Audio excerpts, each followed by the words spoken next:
Break के बाद एक बार फिर से आपका स्वागत करते हैं। इलेक्शन कमीशन ने जम्मू कश्मीर में इंतखाबी फहरिस्तों के खुसूसी समरी पर नजरसानी के शेड्यूल में तरमीम की है। जम्मू कश्मीर के चीफ इलेक्टोरल ऑफिसर को भेजे गए खत में इलेक्शन कमीशन ने उनकी तरफ से शेड्यूल पर नजरसानी के लिए भेजी गई तजवीज को मंजूरी दे दी है। अब ये प्रोग्राम 27 मई को खत्म होगा। इससे पहले ये मश्क 10 मई को खत्म होने वाली थी। नजरसानी शुदा शेड्यूल के मुताबिक 5 अप्रैल से 6 मई तक दावे और एतराजात दायर किए जा सकते हैं। 15 मई दावे और एतराजात निपटा दिए जाएंगे। 15 मई तक हतमी वोटर लिस्ट 27 मई को शाया की जाएगी। उधर वोटर लिस्ट में नजरसानी की तारीख में तौसी पर रद्द-ए-अमल जाहिर करते हुए कांग्रेस के चीफ तर्जुमान रविंद्र शर्मा ने कहा कि इससे साबित होता है कि मरकजी हुकूमत रियासत में असेंबली इंतखाबात कराने में दिलचस्पी नहीं रखती। वो जमहूरी अमल में ताखीर के लिए कोई न कोई बहाना लगातार बना रही है।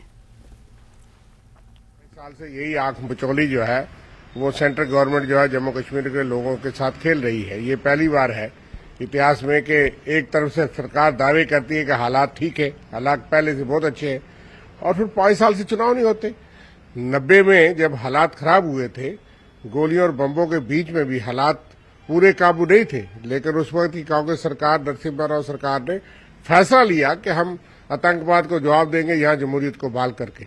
लोगों ने, लीडर्स ने, पॉलिटिकल पार्टीज के मेन स्ट्रीम लीडर्स ने, कांग्रेस पार्टी ने उसमें लीड ले ली और हमने चुनाव करा के यहाँ पे लोकसभा के MP बन गए थे।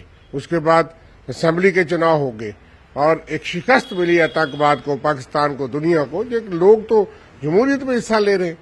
तो इसलिए एक तरफ आतंकवाद के खिलाफ जंग थी, वो चलती रही, वो आज भी चल रही है, लेकिन दूसरी तरफ लोगों को जमहूरी अधिकार जो है वो हमेशा दिए गए। वो एक लंबा स्पेल सबसे लॉन्गेस्ट था कि उस वक्त हालात बहुत गंभीर थे। आज जब सरकार दावे करती है, हर रोज आंकड़े पेश करती है और ये क्लेम करती है कि हालात बहुत अच्छे हैं, फिर चुनाव क्यों नहीं होते? सर्दी आती है, लोग सोचते हैं गर्मी में हो गया, गर्मी आती है, लोग सोचते हैं बरसात के बाद हो गए। इसलिए लोगों के अपने अंदाजे हैं। पॉलिटिकल पार्टीज, हम ऑल पार्टी डेलीगेशन दे करके भी चुनाव आयोग के पास गए।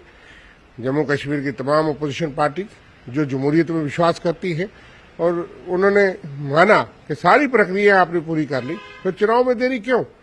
और इसलिए फिर भी उन्होंने कहा था कि ये प्रक्रिया चलती रहेगी, उसमें चुनाव कंडक्ट में बाधा नहीं पड़ेगी। लेकिन हम ये मानते हैं कि ये चुनाव को आगे करने का और डिले करने का ये तरीकाकार है, और इससे जो है लोगों को वंचित रखा जा रहा है। ये बहुत ही गलत बात है।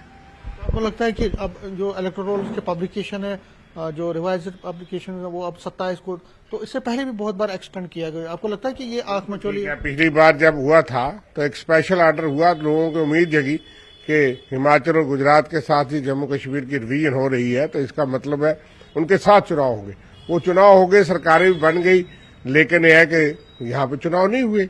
इसी तरह से कोई ना कोई तरीका करके टाल दिया जाता है। अब G20 मीटिंग का बहाना करके टाल दिया जाएगा, फिर अमरनाथ यात्रा आ जाएगी, हमें नहीं पता क्या क्या और मकसद आ जाएंगे, लेकिन शायद इनको घबराहट है कि जहाँ उनकी सरकार नहीं बन सकती, इसलिए अब ना नौमन तेल होगी ना राधा राचेगी। शायद वो यही सोचते एक न एक दिन तो चुनाव कराना पड़ेगा, हम संघर्ष करेंगे। आप 5 साल से मांग कर रहे हैं और तमाम पॉलिटिकल पार्टीज को इकट्ठा होना पड़ेगा। हम दबाव बनाएंगे कि क्यों चुनाव नहीं। तो इलेक्शन समरी रिवीजन पर आप कांग्रेस के तर्जुमान रविंद्र शर्मा का रद्द-ए-अमल देख रहे थे। ऐसे ही रद्द-ए-अमल कई और सियासी पार्टियों के लीडरान ने की है। आपको दिखाएंगे छोटे से ब्रेक के बाद।